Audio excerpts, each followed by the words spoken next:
Hello everyone, ఎలా ఉన్నారు అందరూ? ఈరోజైతే నేను మీతో సూపర్ ఈజీ అండ్ యమ్మీగా ఉండే వన్ పాట్ రెసిపీని షేర్ చేస్తున్నాను. సో ఇది సోయా చంక్స్ పులావ్ అన్నమాట. ఇంకా లేట్ చేయకుండా రెసిపీలోకి వెళ్ళిపోదామా? సో ఫస్ట్ అయితే మీరు ఒక ప్రెషర్ కుక్కర్ తీసుకోండి. వన్ పాట్ అన్నాను కదా, మనం కుక్కర్లోనే అన్ని వేసి కలిపి వండేస్తాం అనమాట.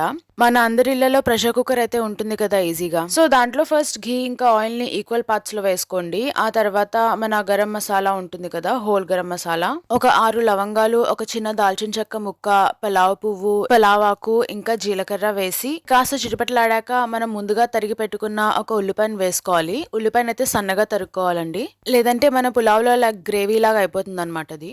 సో వన్స్ మన ఉల్లిపాయలు వేగాక కాస్త అల్లం వెల్లుల్లి పేస్ట్ అయితే వేసుకోవాలి. అల్లం వెల్లుల్లి పేస్ట్ కూడా పచ్చివాసన పోయేంత వరకు వేయించాలి. ఇది వేగేలోపు మీరు ఎసట్లోకి బియ్యాన్ని అయితే నానబెట్టేసి ఉంచుకోండి.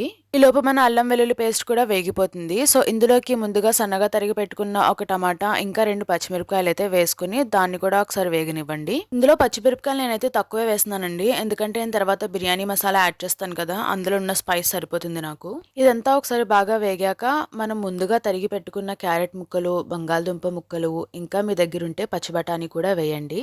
ఇవి వేగేలోపు సోయా చంక్స్ ఉంటాయి కదా, వాటిని ఒకసారి హాట్ వాటర్ లో వేసి ఒక 15 మినిట్స్ వరకు నానబెట్టాలి. అప్పుడు మనకి సోయా చంక్స్ అనేవి సాఫ్ట్ అవుతాయి అనమాట, లేదంటే గట్టిగా ఉంటాయి. సో వన్స్ అవి 10-15 మినిట్స్ నానాక అందులో ఉన్న వాటర్ మొత్తం అంతా తీసేసి మన కుక్కర్ లో యాడ్ చేసుకోవాలి. ఇప్పుడు మనం ఇందులో మన రుచికి సరిపడా ఉప్పు, కారం, పసుపు, ధనియాల పొడి, గరం మసాలా పొడి, కొద్దిగా ఉంటే పలావ్ పౌడర్ లేదంటే బిర్యానీ పౌడర్ కూడా యాడ్ చేసుకోండి.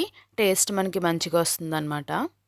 మీ దగ్గర పలావ్ మసాలా లేదా బిర్యానీ మసాలా కనుక ఉంటే మీ రుచికి సరిపడా యాడ్ చేయండి. నేనైతే ఇక్కడ biryani masala 1 teaspoon add చేశాను. మన డ్రై మసాలాస్ అన్ని యాడ్ చేసుకున్నాక అవి కాస్త వేగిన తర్వాత మనం ముందుగా నానబెట్టిన బియ్యాన్ని మన కుక్కర్లో వేసుకోవాలి. సో ఇక్కడ వచ్చేసి నేను నీళ్లు 1 కప్ బియ్యానికి 1.5 కప్ నీళ్లు తీసుకుంటున్నాను.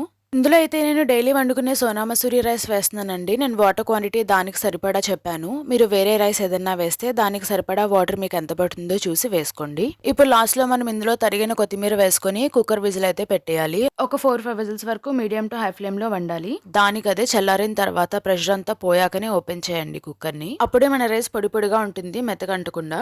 మీరు కనుక బాస్మతి రైస్ యూస్ చేస్తే ఇంకా బాగా ఉంటుంది ఫ్లేవర్. అండ్ మీరు ఇందులో కావాలనుకుంటే పైనుంచి కాస్త నిమ్మకాయ చెక్కని కూడా పిండుకోండి. అంతే, ఎంతో ఈజీ అండ్ టేస్టీ అయిన మన సోయా చంక్ పులావ్ అయితే రెడీ అయిపోయింది. ఒక ప్లేట్లో తీసుకొని మనం రాయితాతో సర్వ్ చేసుకోవడమే. ఈ రెసిపీ అయితే మన స్కూల్ గోయింగ్ పిల్లలకి చాలా బాగుంటుందండి. లైక్ మన పొద్దున్న హడావిడిలో ఏం వండాలో మనకు తెలియనప్పుడు ఈ రెసిపీ అయితే చాలా క్విక్గా అయిపోతుందండి. దీంతో పాటు కాస్త రాయితా కూడా పెట్టేస్తే బాక్స్లో, అంతే పర్ఫెక్ట్ లంచ్ అయితే రెడీ అయిపోతుంది. సో మీరు ఈ రెసిపీ తప్పకుండా ట్రై చేస్తారు కదా, నాకు ట్రై చేసి ఎలా ఉందో కామెంట్స్లో చెప్పండి. అండ్ మీరు కనుక నా ఛానల్కి కొత్త అయితే please subscribe to my channel and see you in the next video. Until then bye.